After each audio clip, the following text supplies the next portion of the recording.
وہ ہوتے اللہ تبارک و تعالیٰ نے جب عرش اعظم کو پیدا فرمایا اللہ تبارک و تعالیٰ نے عرش اعظم پر اپنے نور کے قلم سے لکھا کیا لکھا لا الہ الا اللہ محمد رسول اللہ یہ کلمہ اللہ تبارک و تعالیٰ نے لکھ دیا اس کلمے کی لمبائی کتنے تھی کہتے ہیں طول ہو بین المشرق والمغرب مغرب سے لے کر مشرق تک آگے والا جملہ سنو آگے والی بات سنو میرے آقا حضور تاجدار کائنات فرماتے ہیں اللہ تبارک و تعالیٰ نے فرمایا اے میرے محبوب سنو سنو وہی آخذ وہ ہوتے اگر تیری امت کا کچھ لوں گا تیرے صدقے میں لوں گا اللہ لینے سے پاک ہے وہ کسی کا محتاج نہیں ہے اللہ تو غنی ہے ساری کائنات کو پالتا ہے اس کے خزانے میں کمی نہیں آتی ہے وہ سب کا پالن ہار ہے وہ سب کا خالق ہے وہ سب کو رزق دیتا ہے وہ ساری چیزوں کو پالتا ہے وہ لینے سے پاک ہے وہ لینے سے پاک ہے پھر کیا لے گا محدثین فرماتے ہیں اس کا مطلب یہ ہے فرمانا یہ فرمایا جاتا ہے اے محبوب اگر تیری امت کا کچھ قبول کروں گا تو تیرے صدقے میں قبول کروں گا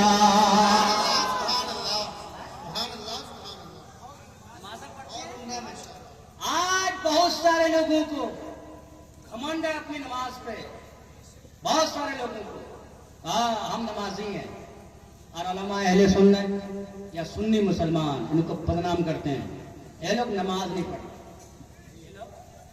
ہاں لیکن ایک بات ہے وہ پڑھتا ہے الحمدللہ ہمارے علماء پڑھتے ہیں آپ بھی پڑھتے ہیں نا ارے ہاں یا نا وہ جو جن کو دعویٰ ہے نماز پہ وہ کہتا ہے اگر نماز میں حضور کا خیال آ جائے تو اس خیال کا آنا اس سے زیادہ بہتر ہے گدھے کا خیال آنا تب بولے معاذ اللہ کسی جانور کا خیال آنا وہ ان کی نماز ہے تمہیں مبارک ہمارے علماء اہل سنت کہتے ہیں جس نماز میں حضور کا خیال نہ ہو وہ نمازی نہیں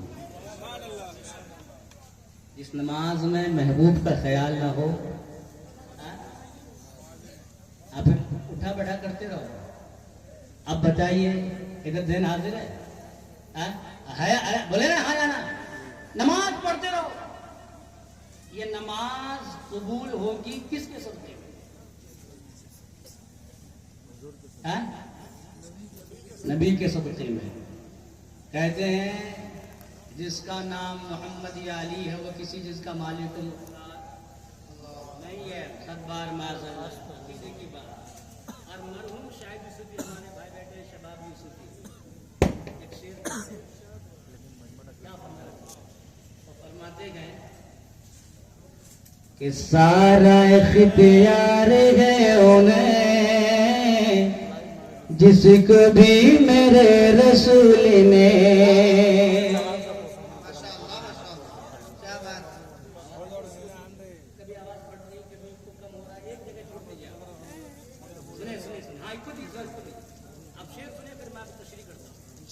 سارا اختیار ہے انہیں جس کو بھی میرے رسول نے سارا اختیار ہے انہیں جس کو بھی میرے رسول نے جس کو بھی میرے رسول نے نہ کہا حرام ہو گیا ہاں کہا حلال ہو گیا زندہ باد زندہ باد ماشاءاللہ ماشاءاللہ نہ کہا حرام ہو گیا ہاں کہا حلال ہو گیا نہ کہا حرام ہو گیا ہاں کہا حلال ہو گیا اب ایک بات سنیں قرآن کی ایک آیت ہے کیا ہے حافظ جو گھر حرام کہہ دیا مطلب اس کا ترجمہ یہ ہے کہ ہر مردار حرام ہے. قرآن کا یہ فتویٰ ہے. ہر مردار گائے کیا ہے ذبح کر کے کھاتے ہو حلال. ارے بولے ڈرتے کیوں؟ بولنا ہاں یا نا. ہاں بکری ذبح کر کے کھاتے ہو بسم اللہ پڑھ کے ذبح کرو حلال. لیکن یہی بکری اگر مر جائے کیا ہے؟ ارے آپ لوگ فتوا دو. حرام ہے. کیا ہے؟ حرام ہے. حرام ہے. قرآن کا فتوا ہے. ہم علماء سے پوچھیں آپ ہر مردار کیا ہے؟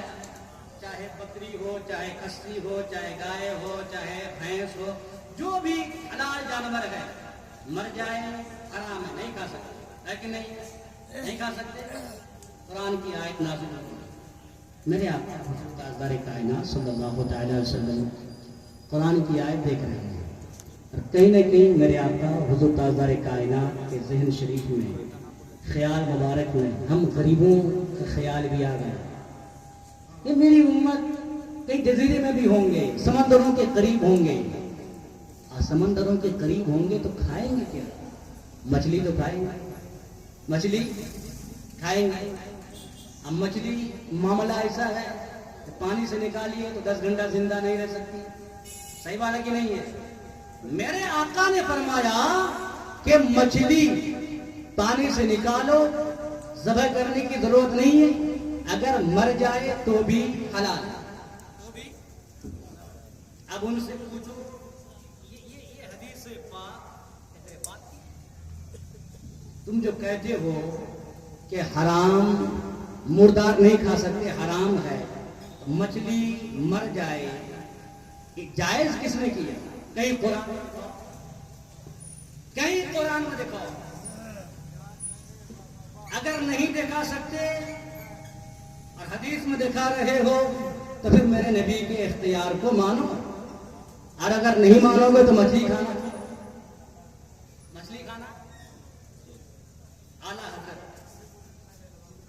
ہاں اعلیٰ حضرت ہمارے علماء بیٹھے اعلیٰ حضرت یہ علم نور والا میں حدیث سے پاک لاتے ہیں.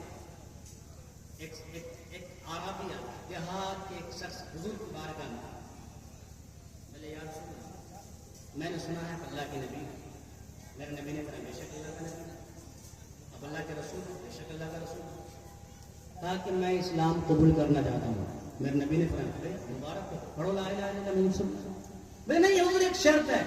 کیا ہے؟ ایک شرط ہے. یہ کیا شرط ہے؟